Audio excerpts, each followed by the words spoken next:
And we are back, y'all. Go ahead and hit that like button. You know, liking this video, it only takes a brief little second out of your day, but it helps us out a lot, and it helps you because it helps us. Now, y'all, we continue to follow up on this Fani Willis saga. Fani used a lot of political capital to go after the YSL so-called gang. She didn't get any convictions. Well, she did get the one conviction on Shannon Stillwell, but on the major charges, she got no convictions. She did get a number of people to plead guilty to many charges, but she didn't get any kind of jury verdict that would be worth his while. So that was one of her major RICO cases. And her other major RICO case against Donald Trump and associates for the alleged Georgia election interference, that case has totally fallen apart, and it's actually coming back to bite her. Now, in the latest twist and turn in that case, just today, the Attorney General for the state of Georgia has said he thinks that the state's Supreme Court shouldn't even hear Fani Willis's challenge to a recent judicial ruling. Now, for those of you who don't know, let me just give a brief summary. Fani Willis hired a man named Nathan Wade to look into the alleged Trump election interference. Now, Nathan Wade is an independent prosecutor, so Fani is paying Nathan Wade, or she was at that time, she's paying him out of county funds. Now, the only problem with this, or let's say one of the potential problems with this, is that Nathan Wade and Fani Willis were, and apparently still are, involved in a romantic relationship. So while Fani is paying Nathan Wade hundreds of thousands of dollars to be a special prosecutor during the Trump election interference case, Nathan Wade is also spending money back on Fani as her boyfriend.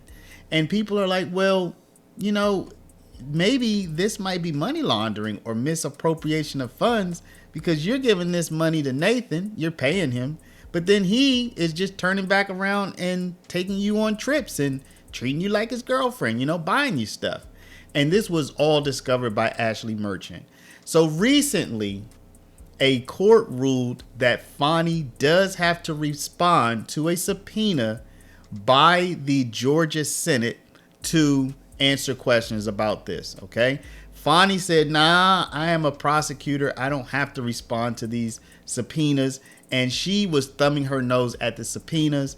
And just days ago, a Fulton County judge ruled, no, Fani, you do have to respond to the subpoena. If the Senate is subpoenaing you, you have to go and you have to testify. Fani has at least two separate and distinct issues. One, she wants to continue with the Trump case, which the appeals court said she can't. So she wants to appeal that to the Supreme Court. Also, she does not want to have to testify in front of the Senate when they're issuing a subpoena for her to come and testify. She doesn't want to testify. Now, a judge has ruled she also has to testify. So one court took her off the case, the Trump case, and the other court, also a Fulton County court, said no, and you also have to go testify about these allegations about you and Mr. Nathan Wade. So she wants to appeal that too. So as you can see, Fani is in big trouble right now. And to top it all off, now the state's attorney general is saying that he thinks the state Supreme Court shouldn't even give Fani Willis the time. As you can see here on his X account, Georgia Attorney General Carr released a statement just hours ago. He said the Georgia Court of Appeals has ruled that the Fulton County DA created her own conflict and rightfully removed her from the case against President-elect Trump. So this is referring to when Fani Willis was told by the Georgia Court of Appeals that she cannot pursue, and her office cannot pursue, the RICO case against Trump anymore. As far as she and her office are concerned, it's over. Carr goes on to say lawfare has become far too common in American politics and it must end. As such, I would encourage the Georgia Supreme Court not to take her appeal.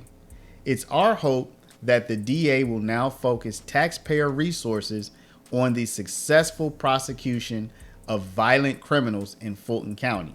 Now, this marks an important distinction between what Attorney General Carr may see some daylight between the Trump prosecution and the YSL prosecution. Now, he did not say this directly, right? But he seems to be indicating that Fani should be going after criminals, which she should. I mean, that's her job, right? And he seems to also be indicating that the Trump prosecution, that these guys were not criminals. But remember, one of Fani's other big RICO cases, as we just mentioned, was the YSL case, and that case is continuing in February. As far as I'm aware, Carr has not spoken out against the YSL RICO.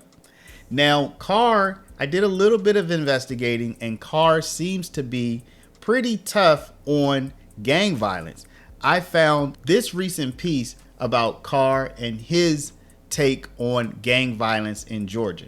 New tonight, Georgia Attorney General Chris Carr in coastal Georgia this afternoon discussing new and ongoing efforts to combat violent crimes and gang recruitment. WSAV's Nikaya Harris was there and spoke to Carr about the 4 things he says will help curb the problem. An anti-gang prosecution meeting bringing in over a dozen law enforcement agencies to talk gangs and crime prevention in Southeast Georgia. So we had an incredible group, over 100 people in this room, over 30 agencies to sit here and talk about ways that we can keep our community safe. Attorney General Chris Carr tells News 3 effective communication and partnerships with law enforcement agencies is the key to reducing gang violence. To be able to leverage the resources and the assets that we have to keep people safe. This is literally about violent crime. It's about gang activity, and the thing that worries me most is who's most often terrorized by a gang. Lower income, racially diverse, and immigrant population. He says they are sticking to 4 pillars. And what we have is we have 4 pillars. It's improved communication, improved intelligence sharing, improved prosecutions, but also identifying proven programs, anti-recruitment programs, so we can get to kids early on, that we can intervene, we can prevent them from ever joining a gang. In July 2022, Carr created the first statewide gang prosecution unit. Since then, he says the unit has secured 32 convictions and indicted 105 people across the state. The unit is currently prosecuting the largest motorcycle gang case in state history in Bryan County. That's a great example of the partnerships. I mean, I think it was more than 15 or 20 different agencies that came together, not just in Georgia, but largely in Southeast Georgia, some in South Carolina and others in Florida as well, to work together to hold this biker gang accountable. Attorney General's office says the case involves 16 alleged members of the Outcast Motorcycle Gang or Outlaw Motorcycle Gang. Defendants are alleged to have engaged in an armed robbery attempt and shooting in Richmond Hill. We asked Carr if there are updates on this case. So I don't want to talk too much about the case. However, it continues to move forward. We're excited to be the lead prosecutor in it. This begs the question, is Southeast Georgia seeing more gang-related activity compared to other regions? Gang activity is not an issue that's specific to Brunswick or Glenn County or Southeast Georgia. It's occurring all over the state, whether it's a neighborhood gang, a nationally affiliated gang, or a transnational gang. So it's just important all over the state to make sure that we're doing all that we can to fight violent crime. Nikaya Harris, WSAV News 3, on your side. And finally, something that is of note is Mr. Carr is running for governor. He could be elected governor in just over 2 years' time. In November 2026, there will be an election for governor in Georgia, and he could be elected. Georgia's Attorney General Chris Carr has announced that he plans to run for governor in 2026. Carr says he believes he is right for the job. Carr has been Georgia's Attorney General since 2016, and he says he plans to prioritize jobs, community safety, and a tighter focus on immigration. It should be noted that Governor Brian Kemp is unable to seek re-election in 2026 because he's already served 2 consecutive terms. However, some speculate that Kemp could run against Democratic U.S. Senator Jon Ossoff that year, or even that he might launch a presidential campaign of his own. WSAV will continue to follow this story, and we will provide you updates at WSAV.com/YourLocalElectionHQ. So imagine if he's the governor and he has this opinion of Fani Willis and of her efforts to, at least in his opinion, to circumvent justice. She could be making some very powerful foes with the way that she's handling everything, not to mention the fact that she will likely have the president of the United States also right on her heels as well. So again, as I've been saying in the last few videos about Fani, y'all, things are not looking good for Fani, y'all, and this is another shoe that's dropping on her. Anyway, y'all, let me know what y'all think. Don't forget to like, comment, put your comments down. Y'all have been really vocal about Fani, so let me know what you think about this most recent development. Don't forget to subscribe. Thank you for watching, and we'll see you back in the next one.